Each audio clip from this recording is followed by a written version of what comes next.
Lululemon is a Canadian brand of casual athletic wear that has gained immense popularity since its founding in 1998. The company's original focus was strictly yoga clothing. However, they quickly expanded beyond that and today offer everything from swimwear to golfing outfits.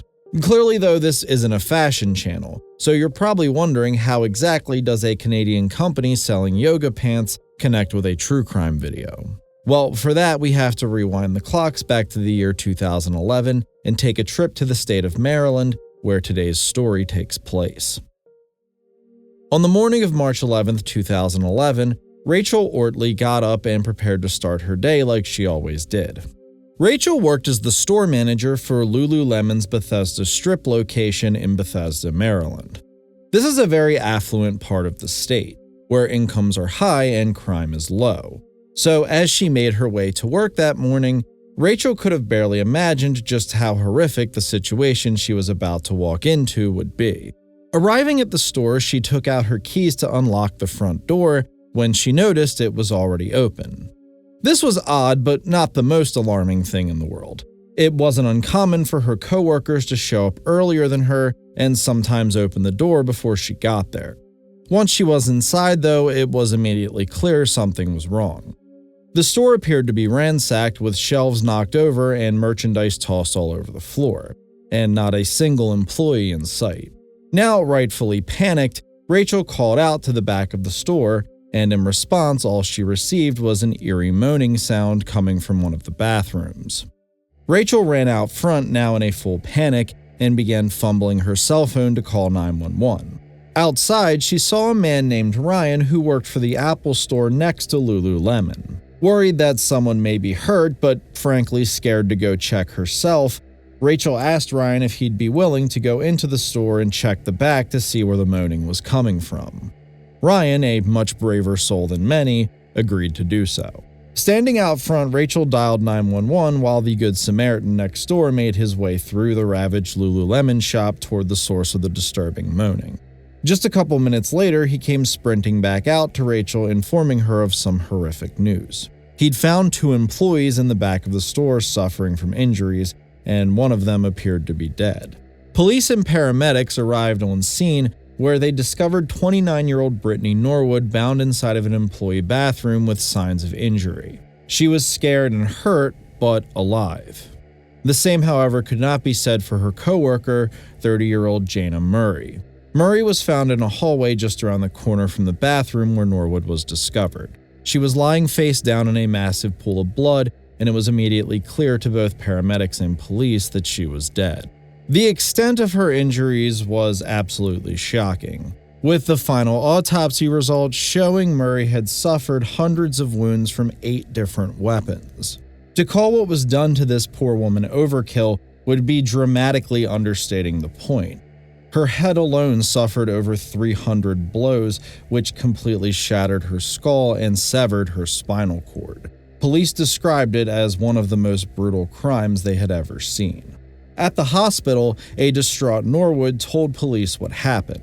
According to Brittany, she and Jana had closed the store the night before and left around 9:45 p.m. However, while on her way home, Norwood realized she'd forgotten her wallet and needed to go back to retrieve it. She contacted another coworker and asked for Jana's number, as she didn't have a store key herself. Murray and Norwood both met back at the store, but when they went inside, something went terribly wrong. Without warning, 2 masked men came up behind them through the open front door to rob the store. But things quickly took a dark turn. Brittany described a nightmarish several hours where she and Murray were both sexually assaulted and beaten repeatedly, while the perpetrators would take breaks to ravage the store and empty out the safe. Brittany said that Jana had been the primary target of the 2 men's wrath due to the fact that she tried to fight back during the sexual assault, and that she could only watch helplessly as they brutalized Janae repeatedly before dragging her into the back hall and finally killing her. Norwood said when the men came back, they bound her arms and legs, then placed her inside the bathroom before finally leaving the store. A harrowing, horrific, and gut-wrenching tale to be sure, but one that left police with as many questions as answers. For starters, The level of brazenness from these two perpetrators was frankly astounding. This wasn't some isolated store in the middle of nowhere. It was in the middle of a bustling city street on a Friday night. Several of the shops around them would have still been open at the time, with at least a dozen people walking around outside at any given moment, and police driving up and down the road constantly. This makes their chosen strategy of walking through the front door wearing robber masks a questionable one at best, and the fact that they had stayed in the store for several hours just outright reckless. No other witnesses had seen the supposed perpetrators anywhere in the area, nor had they been caught on one of the many security cameras nearby, something the Lululemon store unfortunately did not have. The only proof of the two men having been in the store at the time of the murder was the two sets of bloody footprints that tracked throughout. However, one set of prints was determined to be from a pair of Reeboks that had come from a clothing display inside of the store, while the other had been Brittany Norwood's own shoes. With seemingly no evidence to back up the story of the robbers, police were quickly becoming skeptical if they even existed. In fact, when they looked at the actual injuries both women suffered, it just made Brittany's story all the more suspicious. In total, Jayna had endured almost 340 blows to her body and head with 8 different weapons. Strangely though, every single murder weapon had come from inside the store. An examination of Brittany by the hospital and Jayna by the medical examiner raised doubts about the sexual assault claims, as neither showed any signs of having been raped. In fact, the only evidence for this claim outside of Brittany's statement was the fact that both women's pants had been sliced open. But in Murray's case, it was pretty clear to police this had happened after she was killed, which contradicted Norwood's story.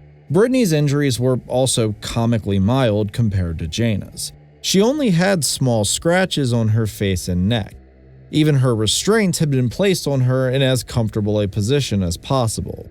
When forensic investigators looked at these wounds, they concluded they were likely self-inflicted. Blood patterns also suggested that the position she was found in inside the bathroom was not where she had been most of that evening, as the way her blood dried indicated she had been standing upright for a while after she started bleeding. All in all, police were very skeptical of Brittany's story, but they wanted to look into things a little deeper before accusing someone who initially appeared to be a victim. Interviews with people who worked in nearby stores revealed some interesting information. Employees from the Apple store told police on the night of the murder they had heard a lot of commotion through the wall. They claimed around 10 p.m. that evening they could hear 2 women arguing, with one of them saying, quote, "Talk to me, don't do this, what's going on?" followed by several minutes of banging and commotion. They further testified that shortly after the banging ended, they heard a woman's voice again, this time saying, "God help me, please help me." This is clearly chilling, and in hindsight, it's obvious these guys were hearing Jayna's murder. But at the time, they wrote it off as drama between 2 coworkers for another company, which they didn't want to get involved in. With this, the cloud of suspicion around Brittany was now growing, but the next piece of evidence would prove to be the smoking gun. Police found Jayna's car parked several blocks away in a parking lot for a farmer's market. An examination of the interior revealed some damning evidence, as traces of blood were found on the driver's seat, which contained DNA from both Jayna and Brittany, something that ran completely contradictory to the story Brittany had told police, who were now convinced that Jayna's murder had been committed by Norwood. They soon confronted her with all this evidence and pointed out the numerous holes in her story. Realizing she was now in quite a bit of trouble, Norwood changed her story and told police that one of the robbers had ordered her to move Jayna's car, and that she had driven it down to the farmer's market before returning to the Lululemon store on foot. This meant that she'd gotten in the car, drove about 5 minutes away to park it, then got out and walked roughly 10 to 15 minutes back to the store, during which she could have taken any opportunity to call the police and alert them to what was happening. Her explanation for not doing this was that the robbers had seen her home address while rummaging through her purse and threatened to come to her house and murder her if she told police anything. This, of course, made no sense at all, as someone who had just committed a vicious murder isn't very likely to let one of their victims just walk out the front door and take a 20-minute stroll unmonitored. Police were satisfied that it was in fact Brittany who was responsible for Jana's death, and just 5 days after the crime took place, she was arrested and charged with first-degree murder. Police were confident that Brittany Norwood was Jana Murray's killer, but they weren't exactly sure why she had killed her. Talking to their coworkers and diving further into Brittany's background did reveal what the motive likely was. Her entire life, Brittany had been described by all who knew her as a kind, funny, and amazing person with one substantial flaw: she liked to steal. Saying this alone is kind of underselling it. Many of those who knew Norwood described her as a kleptomaniac, with multiple former friends of hers saying they ended their friendship strictly because she stole from them so often. Rachel, the store's manager, revealed to police that the night of the murder, Jana had called her to report that she'd found stolen merchandise inside of Brittany's bag as the two were leaving for the day. Police believed that Norwood, unaware that Jana had already reported the theft to her manager, lured her coworker back to the store under the guise that she needed to get her wallet. When they got there, Brittany instead tried to convince Murray to forget about the stolen merchandise she had seen, something that Jana clearly wasn't willing to do. Whether it was fear of getting caught or anger at Jana for rejecting her request, we'll never know, but this made something inside Brittany snap. She retrieved a hammer from the workplace toolkit and began assaulting her coworker until Jana had been beaten to the point she was no longer a threat. Police theorized it was at this point Brittany concocted the robbery story and began assaulting Jana with a variety of tools from the toolbox until she was finally dead. Whether the over-the-top brutality was due to anger or a belief that it would make her story more convincing isn't known, but the presiding judge would later describe it as the most brutal crime he'd ever seen. Brittany went on trial in the fall of 2011 and pled not guilty to all charges. Unfortunately for her, the jury found her story as implausible as the police had, and after not even an hour of deliberation, she was found guilty. Norwood was sentenced to life in prison without the possibility of parole in the winter of 2011 and will spend the rest of her life behind bars. For the city of Bethesda and the loved ones of Jana Murray, this tragic event will always be burned into their mind, with both community and family now eternally wounded because of the actions of one woman who didn't want to be held responsible for her own poor decisions. Thanks as always for watching, and we'll see you guys next time.